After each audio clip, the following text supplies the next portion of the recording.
You know that TikTok advice about making him chase you? About proving you don't need him?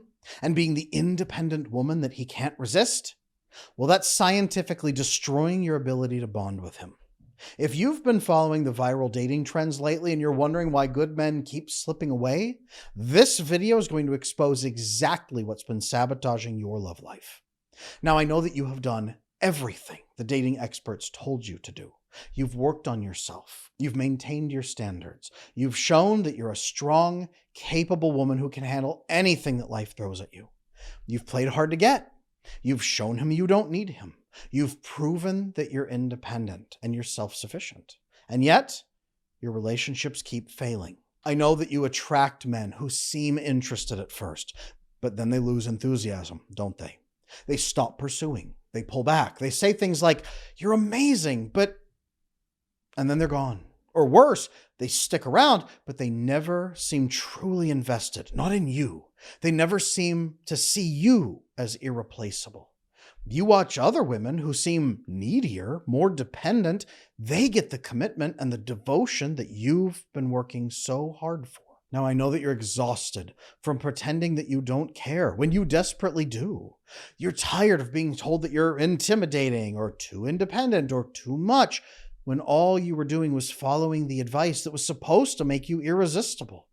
You're starting to wonder if there's something fundamentally wrong with you, or if the men you're meeting are just not ready for a real woman. I'm Adam Lane Smith, the attachment specialist, with 16 years of training and experience helping women understand the biological reality of attachment, attraction, and bonding. What I'm about to tell you goes against everything that you've been taught, but it's backed by decades of research on human bonding chemistry, evolutionary psychology, and neuroscience. Now, the advice that you've been following isn't just ineffective. It's wrong, it's scientifically wrong, and it's actively preventing the secure attachment formation that you are trying to create. What I'm about to reveal in this video today is going to be very uncomfortable, but it's going to save your love life. I'm going to expose the 5 deadly relationship myths that are keeping you single and alone. I'm going to show you why the independent woman narrative is biochemically destroying your bonding ability. And I'm going to give you the hard truths about male psychology that actually create lasting attraction and emotional safety. Most importantly, you're about to learn how to tell the difference between doing healthy relationship work and wasting your time trying to fix someone who is fundamentally wrong for you. But I do need you to stick through this entire video because every component builds on each other and is important. At the end, you will see the complete picture about your love life. So up first, before I can get to what to do, I need to warn you. What you're about to hear is going to challenge everything that you've been told about being a strong, independent woman. And if you're not ready to hear the truth about what actually works with men, you should probably stop watching right now. So let's go through the 5 deadly relationship myths that are keeping you stuck. Myth number 1, I must have sex immediately with him to keep his attention. There's a belief today, and most of my female coaching clients hold to this belief, that you must have sex with a man quickly or he will move on to someone else. There's this idea of, if I don't have sex with him, someone else will. I am the least attractive to him because everyone else is going to have sex immediately, the first day they meet him. If I don't do it, I'm not even in the running. This actually prevents proper bonding and vetting, to be honest with you. Most healthy men that I know, it is a massive turnoff if a woman is too open for sexual connection that early. Worse, the men who are still going to have sex with you anyway, what this does in their brain is say, I don't know you. I'm not bonded to you. Men will not oxytocin bond emotionally with you through sex, but they will release dopamine. Dopamine is, that was tasty. I'll come here again when I'm hungry. It was, wow, I bought something and it felt good. It was a small achievement. He now compares you in his brain to winning a video game, to eating a good hamburger, to buying something that he's looking forward to getting on Amazon, to looking at a pornographic video. His brain is now making you compete against all the other dopamine sources in his life. It has downgraded you from a person he can bond with to something that gave him pleasure. This creates the absolute worst foundation for lasting relationships. This makes you replaceable in his life. So this myth number 1, busted. You do not have to have sex immediately with a man to keep his attention. In fact, you shouldn't. Myth number 2, and a lot of women believe this one today, men don't like commitment. What's funny is on the other side of this is men saying women today don't like commitment. Men and women are both believing that the other side hates commitment. Now, is 25% of the American population avoidant? Yes. Do avoidant people have a problem with committed relationships? Yes. You know who isn't in that 25%? The other 75%. 75% of men want committed relationships. Most men today actually are craving a deep level, committed, intimate relationship. Okay? Most men, again, believe women don't want it anymore. The most angry, jaded men, their complaint is that women refuse to commit and refuse to have a loyal relationship. The most angry, jaded women say men refuse to commit and refuse to have a loyal relationship. Both sides are programmed biochemically to desire monogamy. The natural state of human connection, yes, is actually most rewarded through monogamous bonding. Okay? Avoidantly attached people and people who have damaged emotional traumas, yes, they will tend toward polygamy, right? And polyamorous tendencies because monogamy is frightful and terrifying to them.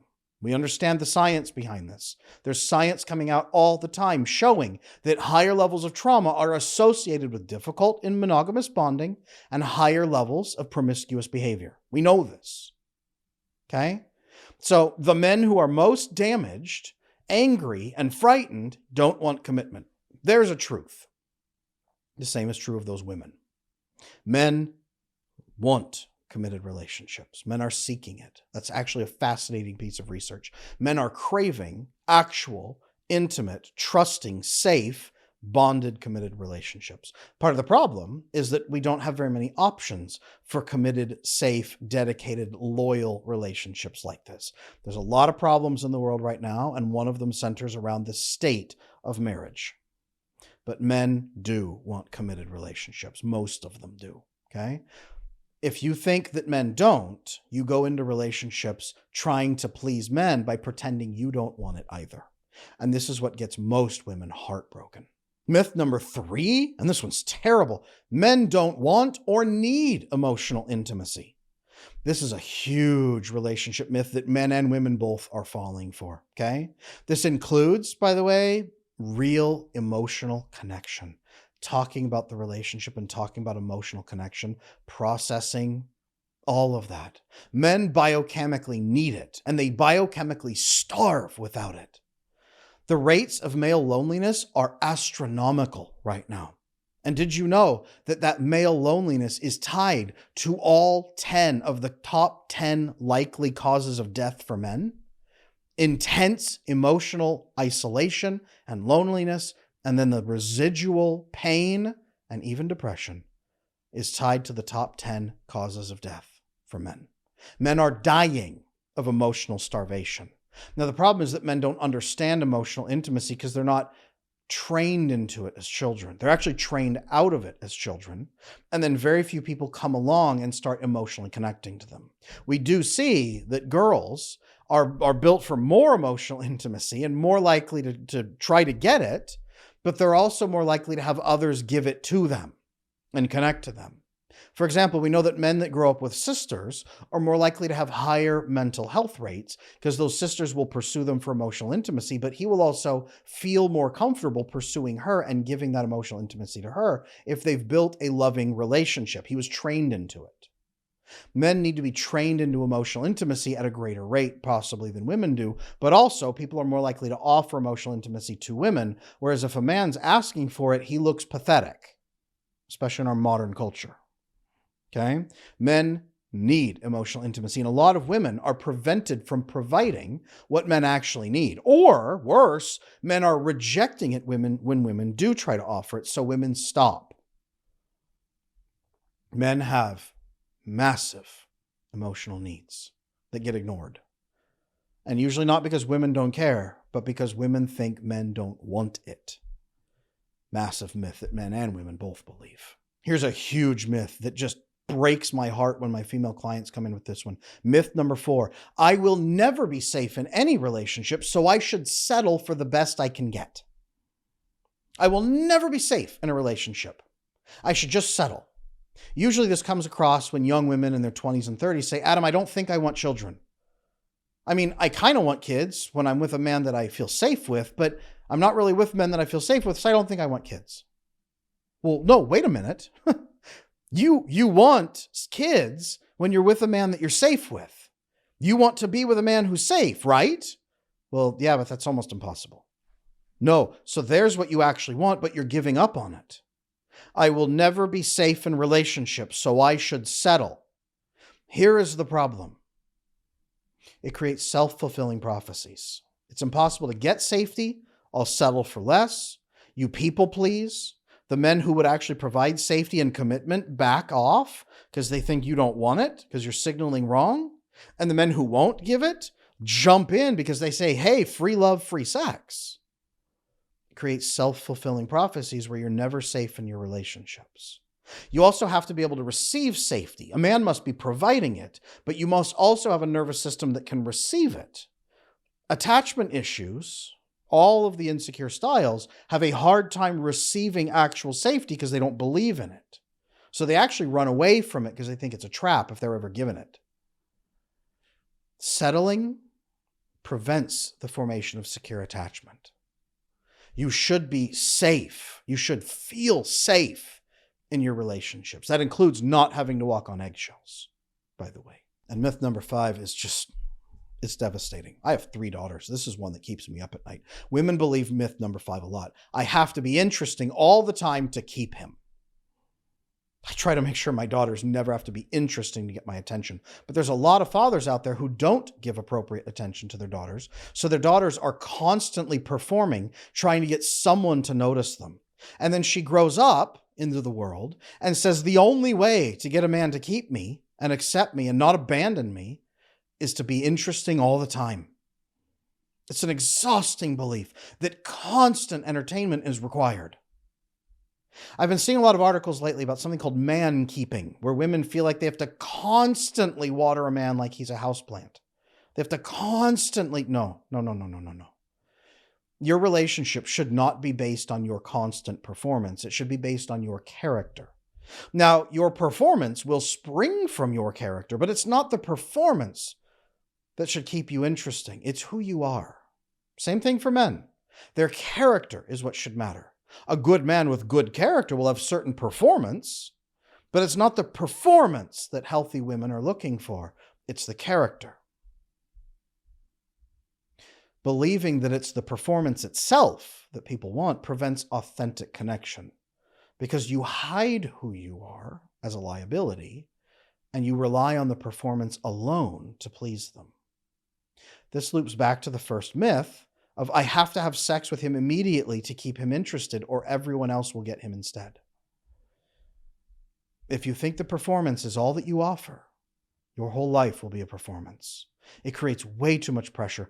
And actually, most men who are securely attached will say, I don't think she wants a relationship because she's just performing and faking it all the time. And that's not who I want in a partner. That's not safe or reliable for me. Healthy men do not want this. All of these myths are built for insecurely attached people who will exploit you. But these myths, they're just the surface.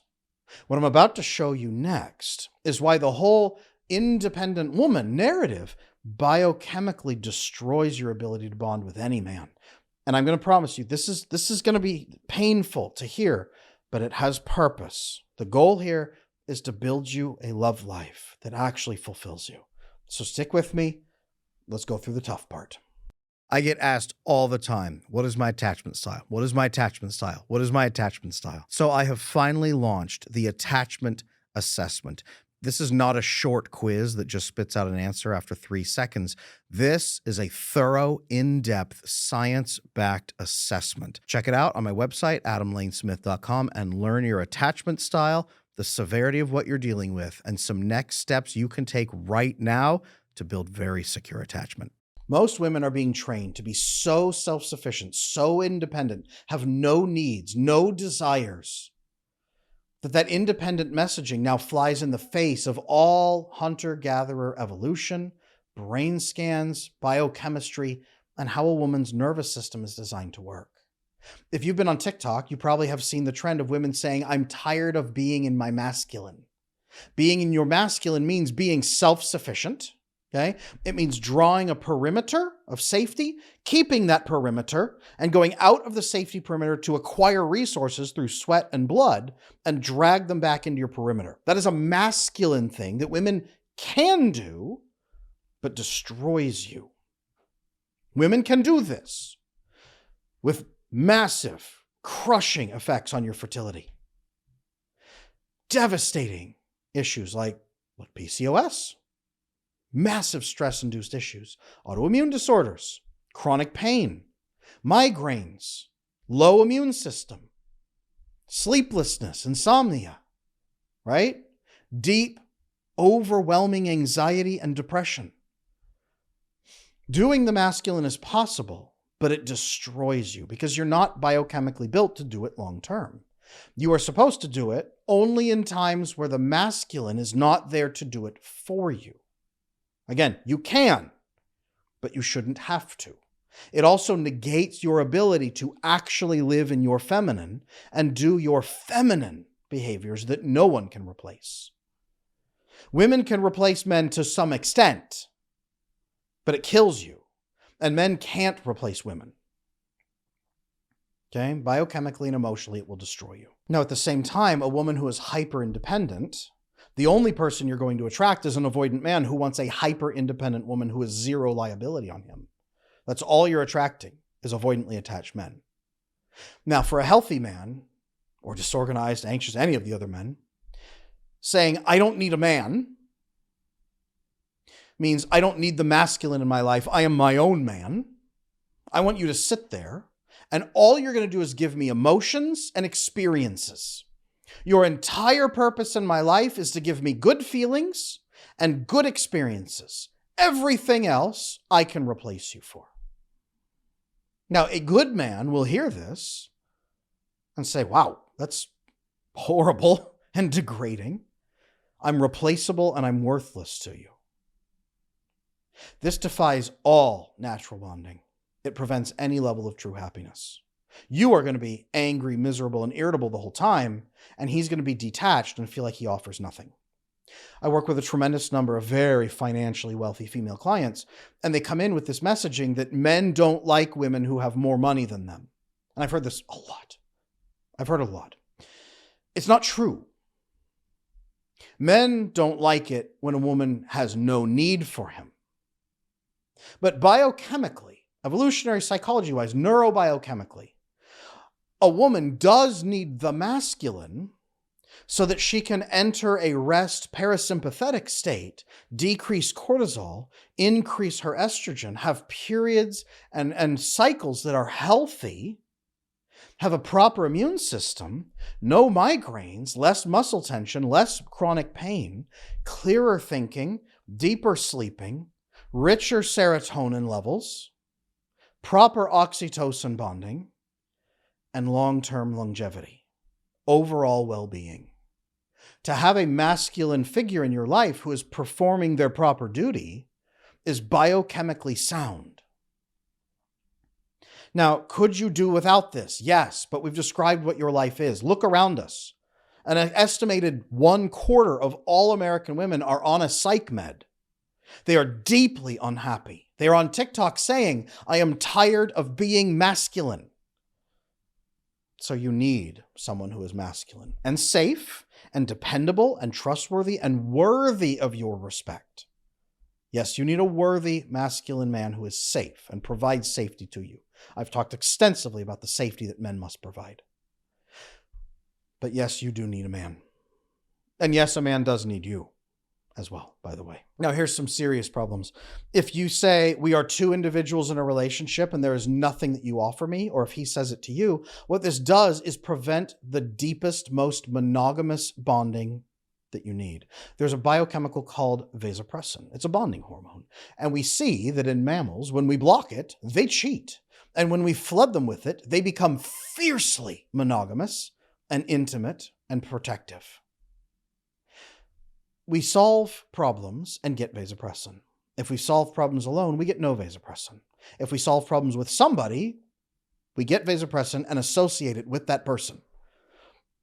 This then allows the deepest level of oxytocin bonding, warmth, intimacy, and belonging. Now, the lack of this, I don't need or want you, fosters contempt, distrust, cheating, destroys monogamous bonding, destroys the biochemistry. Again, amps up her nervous system out of control. Becoming abusive, controlling, collapsing into fawning and pleasing, all of this is likely. It will not end well. The woman will become dysregulated, freaked out, angry, bitter, neurotic. And this is not her fault. This is the programming our culture has taught women. You must be utterly alone and self-sufficient at all times because men are scum and they will betray you. So who's going to love you? I will say good men and good women are built to integrate. Okay? Now that you understand what's been sabotaging your bonding ability, you need to learn the hard truths about how men actually work. And I'm going to warn you, this next section, it is going to challenge everything that you think you know about male psychology, biology, and neurology. Really quick, if you're realizing that everything you've been taught about relationships is backwards, you need to understand something. These myths didn't just appear out of nowhere. They're part of a cultural shift that has left several generations of women completely unable to form secure bonds with men. I do have a complete system that teaches you how to create secure attachment based on actual science, not cultural trends. But first, I need you to know these hard truths about male psychology because they're going to change how you approach every relationship from now on. So stay with me to the end of this video so I can give you that resource. So here are the hard truths about male psychology. Number one, men need emotional intimacy for good sex. Men need this bonding hormone called oxytocin. Oxytocin, actually, interestingly enough, drives the male sex drive toward a partner. Instead of a general arousal at the world through testosterone and dopamine, oxytocin and vasopressin combined say you. I am aroused by you. In this state, the male sex drive begins to mimic almost the female sex drive of being very partner specific. And interestingly, after the first 7 months, when novelty dopamine dies, he will still be robustly aroused toward his female partner. And actually, this attraction and arousal will grow over time. Did you know that in laboratories right now, they're testing the effects of oxytocin on men? Number one, they're finding that when they spray oxytocin up a man's nose and he associates it with a person he's sitting with in a room, it actually makes him deeply affectionate toward them, visibly, noticeably, measurably. We also find that high levels of oxytocin are associated with a robust sexual arousal and climax for men. We're actually looking at replacing Viagra with oxytocin. Now, this is sad because we should be getting full, robust oxytocin through emotional connection. When I said men need emotional connection and intimacy for good sex, oxytocin should be flowing through the relationship with his partner. And it should be, yes, I'm ready to go because of you. But it's not, especially in today when men are emotionally starved and not emotionally bonded. This is why men in their 20s and 30s are having excessively high rates of erectile dysfunction now. Men need oxytocin and emotional intimacy for sex just as much as women do. Men have a bad sex life that's just like grind one out, get it done, without emotional intimacy. We pretend that it's fine. Male sex drive, hey, it's just a weird thing. No, it's stress. No, yeah, the stress blocks your oxytocin receptors and prevents you from oxytocin bonding. Emotional connection is essential for male arousal after the first year in a relationship, especially male erections and male satisfaction during climax. It actually contracts harder and really makes things go. It's good for the woman. It's also good for the man. Hard truth about men, number two, similar, men are touch starved and they need emotional safety. Men are emotionally and biochemically starved for touch. The research shows that most men after the age of 10 experience almost no physical affection whatsoever, almost no more hugs, maybe once in a while with mom, maybe, until they start having sex with a partner, and then they only experience touch during sex or in that first year of the relationship when she's trying to get emotional connection. As they don't emotionally bond appropriately, like most couples don't, her touch stops or dwindles, and he's emotionally starved again. Most men are touch starved, and they're programmed to believe they can only get it through sex. Anything else is inappropriate. You can't hug your friends. That's sexual. You can't hug a child. That's inappropriate. You can't let your nephew or niece sit on your lap and play with them because that's gross. You can't hug your dad because it's a little weird. You're older now. You're too old for that. You can't even really ask your mom for a hug because, come on, what are you, a baby? Right? Men certainly can't go to their girlfriend and say, I really need a hug right now. Well, no, she'll leave me. That's pathetic. So most men are so starved for touch. Did you know a lot of men hire sex workers for non-sexual touch and actually conversation? It's a strange reality. Most sex workers end up cuddling with their clients more than having sex with them. I don't know if you know that. There's actually an entire subset of the sex industry that is purely cuddling and no sex. We still partner it with sex industry because it's all that physical connection piece, but there's a whole subset just for that. Men need touch. There's something I call the oxytocin pipeline. It begins with emotional safety. I am safe enough to relax in your presence. Your oxytocin receptors open. Now we begin emotional intimacy and emotional connection, verbal, conversational, sharing, learning, being understood, belonging. Now begins non-sexual touch, hugging, holding hands, touching, brushing, gently, all of it. And then with partners, this can lead into sexual touch, deeper petting, right? Groping, playing, fun, squeezing, extra deep kisses, right? Tonsil hockey. This leads into foreplay. Massive boost of oxytocin. When the partners have followed this pathway, they are both deeply aroused and ready to go, and robustly aroused, both of them. This is where you don't need the bottle of lubrication or the little blue pill. You're ready to go.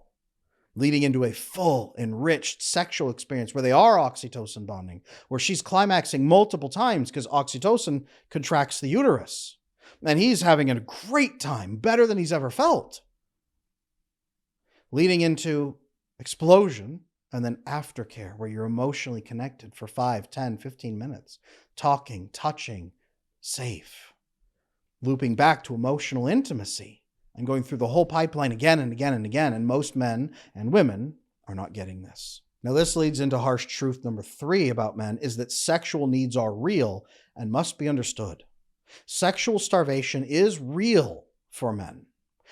Women ovulate once a month, right? And your sex drive amps up extra hard and becomes almost like a male sex drive for that short window of time. The male sex drive does this roughly every 72 hours, over and over and over and over and over. Okay? Men have sexual needs. This does not mean a man will die without it, although it does shorten his life if he's not getting it. It can. He needs all of these robust bonding experiences and oxytocin and connection we've talked about, and it's part of the natural oxytocin pipeline. But a man's not going to die without it. But if a woman chooses to be romantically with a man, she must understand and take care of his sexual needs. Now, this loops back because he must provide safety. He must provide emotional intimacy. He must be nurturing her the same. Okay? It must be part of a unitive experience. Queen Victoria was famous for telling her female subjects, close your eyes, think of England, and do your duty with your husband. That's not what we're talking about here. We're talking about both sides equally, simultaneously, mutually taking care of each other so the oxytocin pipeline is full and we're appropriately caring for everybody's needs. Now, if we said a man has no responsibility to take care of his wife's emotional needs whatsoever, that sounds like abuse. A wife has no responsibility to take care of her husband's sexual needs whatsoever. Yay, she's brave. No, that's also actually abuse. Sexual starvation of your partner in a monogamous relationship against their will is abuse. Now, this is not saying if you're medically injured, you're not voluntarily depriving them on purpose. That's a different story. You talk with them and build an understanding and figure out how to solve problems together. But saying, you haven't made me feel very good in the last 6 months, so yeah, tonight's a no as well. For 6 months. Actually, I have clients that it's actually been multiple years. This is also abuse. If you choose to be with a man, you are choosing to meet his needs. If he's choosing to be with you, he's choosing to meet your needs. If you only celebrate one of those and get angry at the other, you are the problem in your relationship. Let me be clear about that. Okay? Do not abuse your partner in either direction.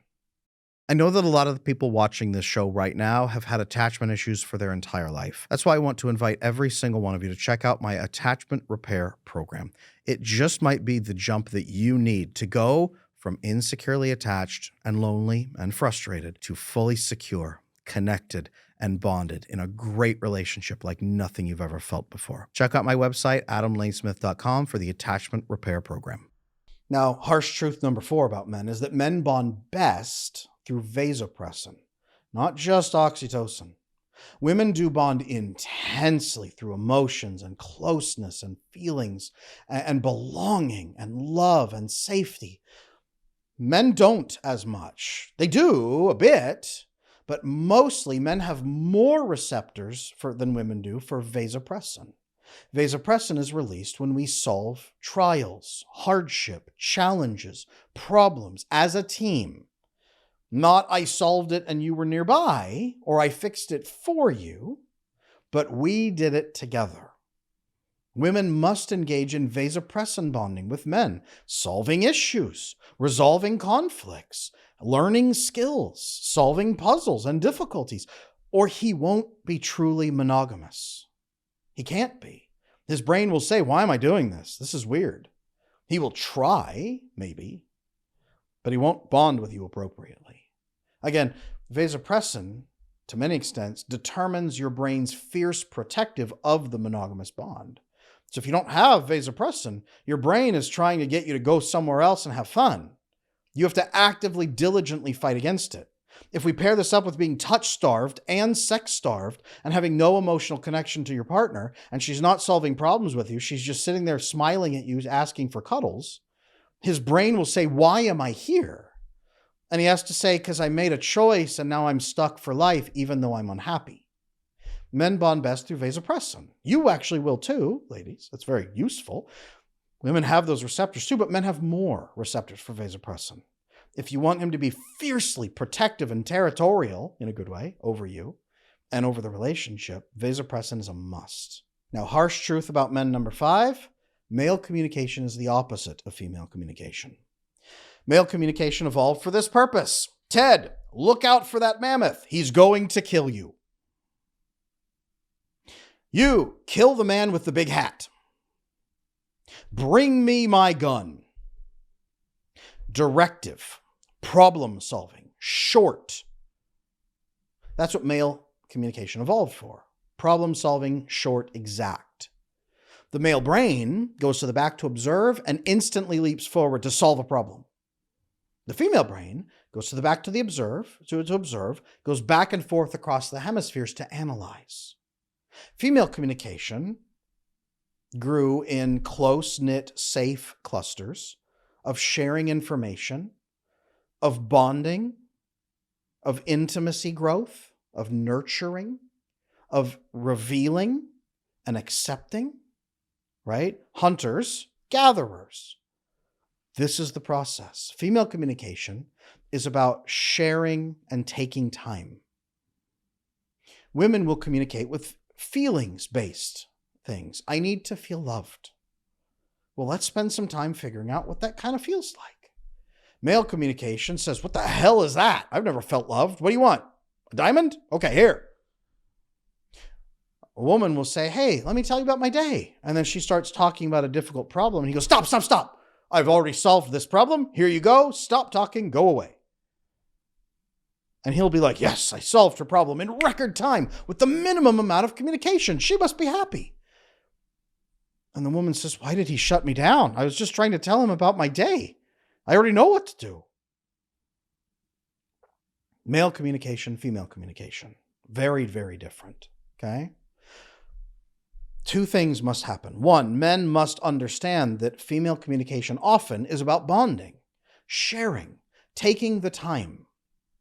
One practice that I encourage my male clients to do when they come home and with a woman in their life wants to talk is to say, hey, I want to be here for you. I actually do want to talk with you, but I want to make sure I'm giving you what you need.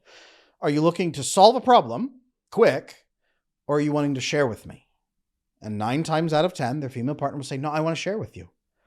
Great. I tell them, pull out a bucket of popcorn, eat, like be fully engaged, really listen, really invest. Like, whoa, that's interesting. That one, the one with the crazy hair, like that lady, like that's what you need to be doing. Okay. Engage in her story. Show her that she's worthy of your time. Really listen to her and understand her life. Ask some questions, invest. Okay. Female problem solving. This problem to be solved here is I want to bond with you. This releases tremendous oxytocin for women, and it can for men if they're trained into it. A lot of families don't train men into this anymore. They just complain that men don't do it. Women, on the other side, need to be clear and exact with men. Measurable communication. I need to feel loved. Here are 2 things that help me feel loved. Here's why it's important to me. Here's what it will do for our relationship. So you have input. You have an investment here. Here's how often I need it. 15 minutes a day, 6 times a week. Can you do that for me? Clear, measurable. Use more numbers in your communication. And frankly, being clear, I want to share with you. I need help finding a solution. Teach his brain, what are you doing? What are we doing in this conversation right now? What's happening? Why are we talking? Tell him why, and he can invest properly. Men, ask her why, and then invest properly. Don't scream a solution at her and dive out the window. That destroys the relationship. Okay? That's how men and women communicate. Now, I know that this is a lot to process, but here's the most important question I want to ask you. How do you know if a man is worth applying all this knowledge here today? How do you know if he's worth applying this? Because the biggest mistake women make is trying to use these tools on the wrong men. So let's talk about healthy relationship work that you can do as a partner versus trying to do too much for the wrong man. There's a basic rule of relationship investment, okay? If you're putting forth more effort or you're invested in the outcome more than they are, you're enabling them. The woman should never be more invested in the relationship than the man is. Period. That's not how it works. If that's the case, he doesn't want a relationship. He wants feelings from you and experiences from you, meaning you're replaceable. He's not investing. Ladies, if he's not putting forth honest and mutual effort, he's not interested. Period. Okay? Now you can ask him, I notice you're not putting forth the same effort. What's going on? If he's been putting forth the effort, but if he is not, he's not interested. He needs to be equally invested and equally enthusiastic. A man should be eager and enthusiastic for a better relationship process. Okay? Now, ladies, don't give up if you don't get things immediately, or if he doesn't get things immediately, if you don't get what you want, or if he doesn't understand. Sometimes the male brain goes to the back and observes and goes forward and says there is no solution, and they get stuck. That's not the same as not putting forth effort or not being invested. That's being stuck. It's a little bit different. Okay? I'm not saying look for the outcome and results and kill him otherwise. No. Look for the effort. Is he trying to understand? Is he trying to grasp? That's what you should be looking for. Is he actually trying to understand and trying to fix, but he feels frustrated? Frustration is okay. That's a sign that he's invested. Frustration at the situation, by the way, not at you. But that's that piece. Okay? Is he invested?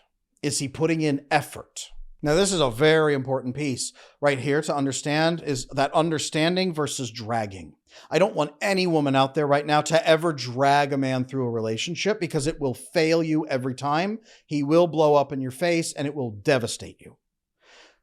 He might not understand how what you're trying to implement. Women usually go out, get solutions, bring them back and say, yay, I found it, let's do it. Most men don't understand how what you're doing benefits the relationship or him.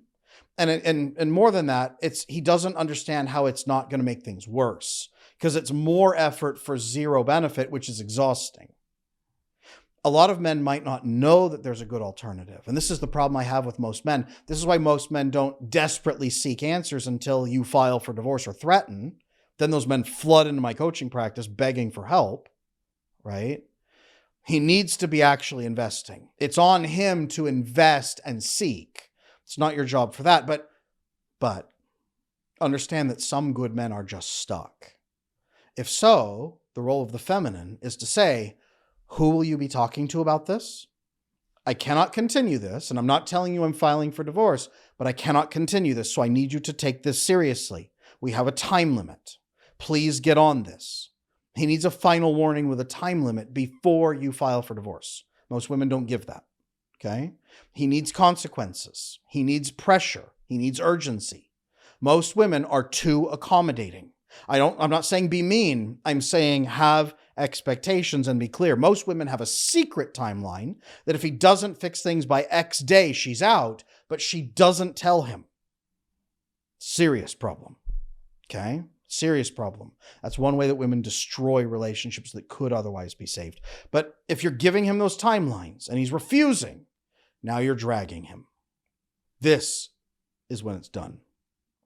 You can educate somebody, but you should never force them through the process. And you shouldn't do the work for them. You're not his mother. Now, some red flags to look for. He's angry. He's bitter. He's miserable. He's resentful. He's contemptuous. He's mocking you. He's vindictive and mean. He pushes back hard when you try to get something done. He's nasty when you try to implement new skills. He's grumpy and angry and irritable when you're trying to help. These are bad signs. Okay? He could be having a bad day, but if it's 10 years, this is a problem. Okay? There needs to be mutual effort and good faith on both sides. That lack of mutual effort, again, is a clear sign it's not going to work. You cannot drag your husband or boyfriend kicking and screaming into a better relationship. You are not his mother. And he will resent you and sabotage it at every step. So make sure you are only investing with men who are equally invested with you. Now, I know that this video has been a lot to take in. And if you're feeling like everything you've been taught about relationships has been turned upside down, that's exactly what needed to happen. The reason that your relationships haven't been working, it's not because you're not good enough or because good men don't exist. It's because you've been operating with faulty information that goes against basic human biology. Now, you are not weak for wanting a strong masculine presence in your life. You're not anti-feminist for understanding that men and women bond differently. And you're not settling for less by recognizing that successful relationships require understanding male psychology instead of fighting against it. But now you know why the independence narrative has been sabotaging your love life. You understand that the 5 myths have been keeping good men at a distance. You have the hard truths about male psychology that most women never learn. And most importantly, you can spot the difference between a man who's worth your energy and one who's just wasting your time. You don't have to keep wondering why he's not choosing you. You don't have to keep following TikTok advice that leads nowhere or leads into disaster. You can start operating from a place of scientific understanding instead of cultural programming that doesn't work. Now look, if you've made it this far through some pretty uncomfortable truths, you are serious about changing your relationship patterns. Most women would have clicked away the moment I challenged the independence narrative, but you stayed, which tells me that you're ready for real transformation, not more surface level advice. So if you're looking to really break your patterns, I invite you to reach out to me and my team at support@adamlanesmith.com.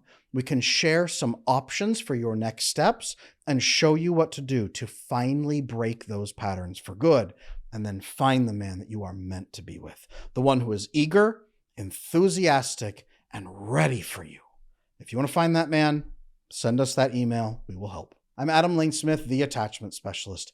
Thank you for your time and your trust here today. Make sure you like, comment, subscribe, turn on notifications, and come back for the next video because I'll be there.